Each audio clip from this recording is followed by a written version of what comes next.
Pemirsa, Presiden Joko Widodo didampingi Menteri Pertahanan Prabowo Subianto dan sejumlah menteri lainnya melakukan kunjungan kerja ke Kalimantan Timur. Keduanya menghadiri sejumlah agenda, salah satunya adalah peresmian tol pertama di Kalimantan.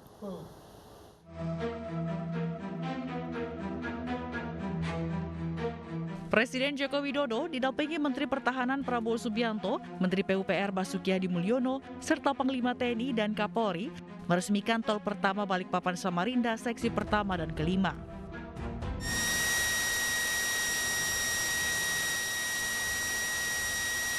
Karena kita ingin pembangunan infrastruktur itu tidak hanya terpusat di Pulau Jawa saja atau di Pulau Sumatera, tapi juga merata ke pulau-pulau yang lain. Kita harapkan dengan adanya jalan tol ini akan menciptakan titik-titik pertumbuhan ekonomi baru dan juga perbaikan jaringan logistik kita akan lebih baik. Tol Balikpapan Samarinda sepanjang 97,3 km diharapkan akan mempercepat perjalanan darat dua kota besar di Kalimantan Timur itu sekaligus sebagai penunjang ibu kota baru negara. Selain meresmikan jalan tol, Presiden juga meninjau pelaksanaan vaksinasi di sejumlah wilayah di Kalimantan. Kunjungan kerja Presiden Jokowi didampingi Menteri Pertahanan Prabowo ke Kalimantan dinilai spesial.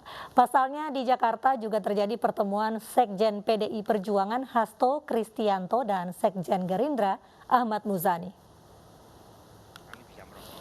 Pertemuan dibuka sekitar pukul 11.30 waktu Indonesia Barat dan ditayangkan secara virtual.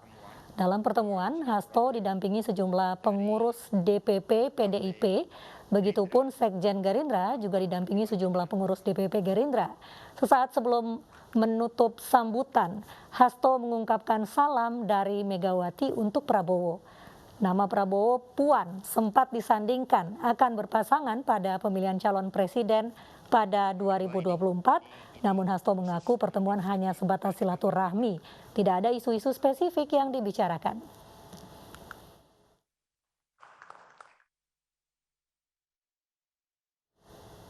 Beralih ke informasi, mobil dinas Wali Kota Surakarta, Gibran Rakabuming Raka, sengaja diparkir di sebuah SMK di Surakarta lantaran melaksanakan sekolah tatap muka secara diam-diam.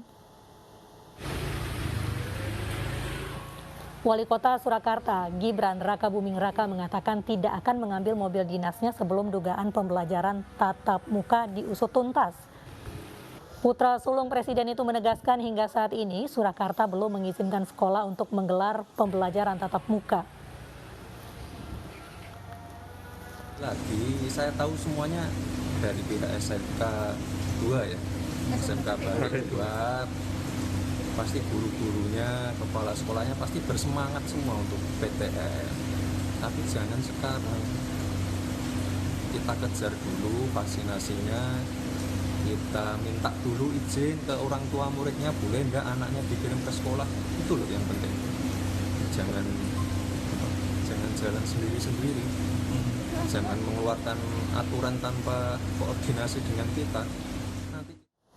DKI Jakarta belum akan menggelar sekolah tatap muka meski dimungkinkan dalam penerapan PPKM level 3. Pemprov masih akan mengkaji rencana ini untuk memastikan pembelajaran tatap muka tidak menimbulkan klaster baru COVID-19.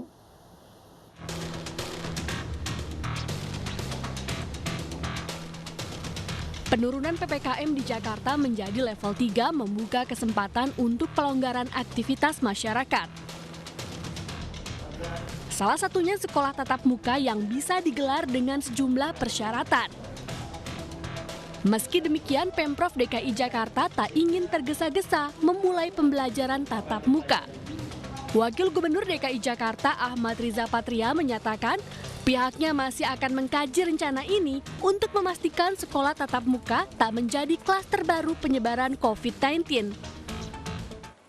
Bahkan dimungkinkan tatap muka untuk sekolah 50%. Namun demikian kami belum memutuskan, masih kita pelajari, kita kaji kapan DKI Jakarta siap melakukan tatap muka sebagaimana yang diatur dalam PP level 4, level 3 yang memungkinkan.